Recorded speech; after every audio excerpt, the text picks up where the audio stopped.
similar to Higgins and his friends, aren't we? We are physically like them because water makes up some 60% of our bodies. So we too are water in many ways. And like Higgins and his friends, we care deeply about what's happening in our world. We care that many plants, animals, people, and ecosystems don't have what they need to flourish and thrive.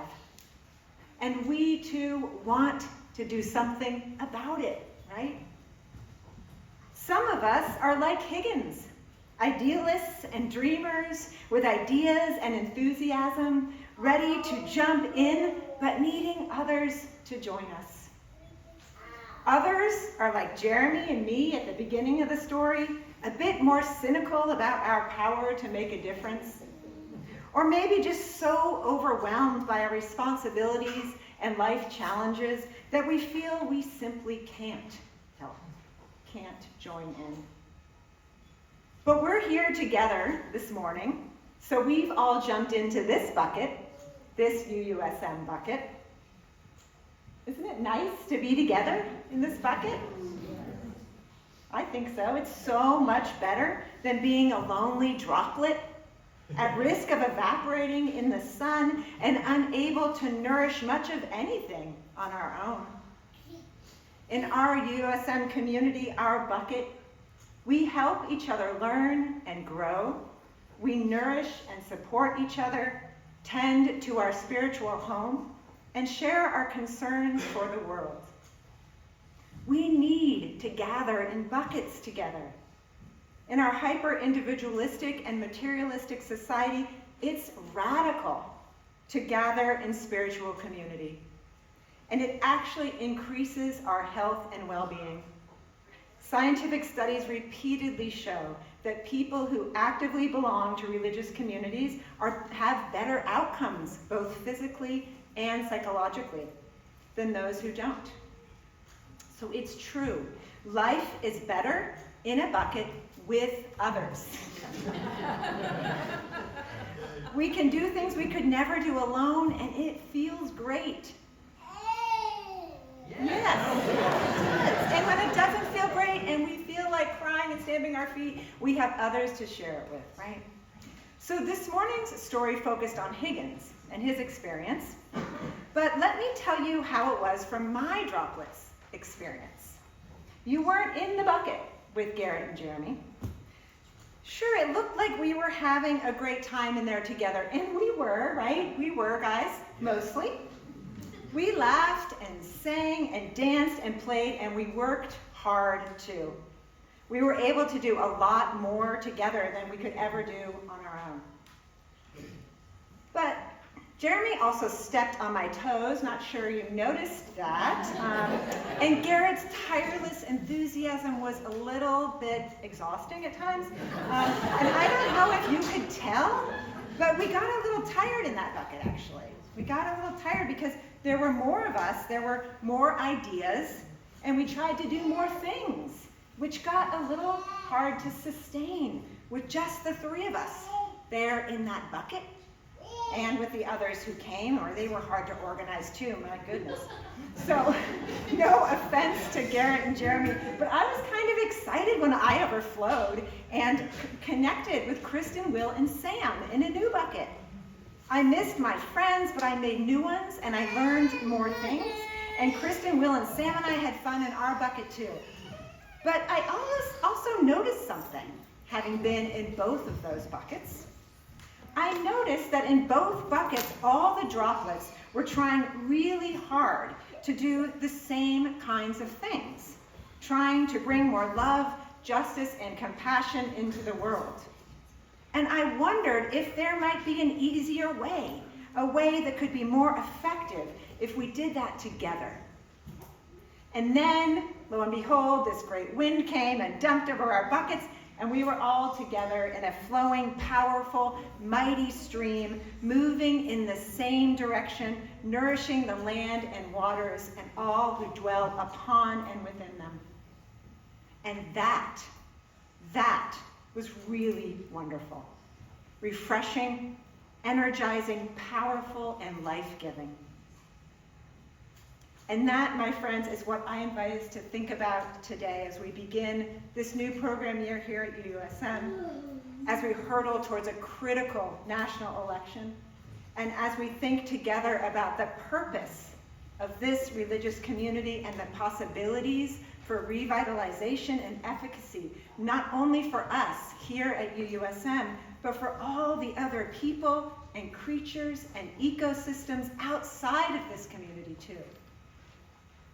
How can we join all the care, energy, and power that we generate here at our UUSM community with the care, energy, and power generated in other communities whose members share the same concerns, values, and hopes for the world that we do?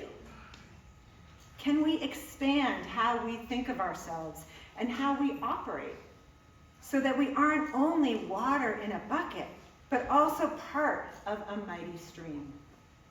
A mighty stream that will provide living waters for parched valleys of the world, both near and far, social and ecological. Like Higgins, we know we can't address the needs and challenges of our world alone. The challenges are far too great, and they're all connected. Climate change, threats to democracy, civil and human rights, unjust social and economic systems, violence, war. We can't do much about any of these realities as individuals, and we can't do much if we stay in our buckets either. If we want to thrive, if we want our community to thrive, and if we want future generations to thrive, we have to connect to the living waters, the larger, life-giving, justice-creating movements of our times. Next week is Action Sunday, focused on the critical importance of engaging in democracy, so please come and participate. All voices, all droplets are needed now. That is the very essence of democracy. And as we read in our purpose statement, protecting and practicing democratic processes is key to our democratic faith. And register now for our county-wide UU Climate Justice Revival, which is being held here on September 28th and 29th. The Climate Revival is a really exciting, multi-generational event happening all across the UU world, with hundreds of congregations participating. We will dream, learn, organize, and act for social and ecological justice rooted in our UU values. The Climate Justice Revival is an opportunity to connect with and contribute to larger movements of which we are part. And it is an opportunity to grow our relationships with our sibling congregations here in San Mateo County. We're going to be doing this with the Redwood City UU community and the Coastside UU community, so we can become a more effective and powerful presence here in our county, advocating for policies that reflect our UU values at the local level. I hope you will listen to the podcast that Reverend Brian Ferguson from Redwood City and I did together about the Climate Revival. And we are also showing a new video each week. They're short, they're about 15 minutes, about how climate justice intersects with other forms of justice. And I encourage you to watch the short videos, those short videos after the service during the picnic today if you want. That Lisa will be showing them here in the sanctuary if you want to take a little break from the sun, come here and watch the videos. You can find them in the links we've sent out in the bulletin on our Facebook page. And start thinking about these issues now, talking about them. We all care about them. It's just that they're so overwhelming that we often, many of us just don't know what to do. We're like the people, we're like me and Jeremy in the beginning of the story. We don't know how to begin. So register, join us. Register for the revival. We need volunteers to help. It's an all ages event because climate change affects everybody, and our young people know it most of all and are most engaged, and we need to join them. So let's participate, add your voice, and we will join the movement. My friends, Unitarian Universalism is a life-giving, justice-creating movement. It is a movement. It is not just a big bucket of smaller buckets, as we tend to think of denominations sometime in this country. Unitarian Universalism is a tradition that embraces change and movement, draws from many wells, and intentionally aligns itself with other life-giving, justice-creating movements, both religious and secular. So today, as we engage in this beloved ceremony of mingling our waters at the start of the new program year, let's expand our focus. Let's think beyond the bucket. Let's practice moving from one with a little o to one with a big O. Let's imagine moving from droplets to buckets and from buckets to converging streams that nourish and sustain life together. So now, amen, take a breath with me before we mingle our waters. We're going to do the ritual of the waters now. So if you brought your water with you, you're welcome to get it out. If you did not, we have plenty of water on the table and the pitchers for you to contribute some. We're going to start with our folks on Zoom. So Nicholas is going to bring up our Zoom gallery so we can see everybody.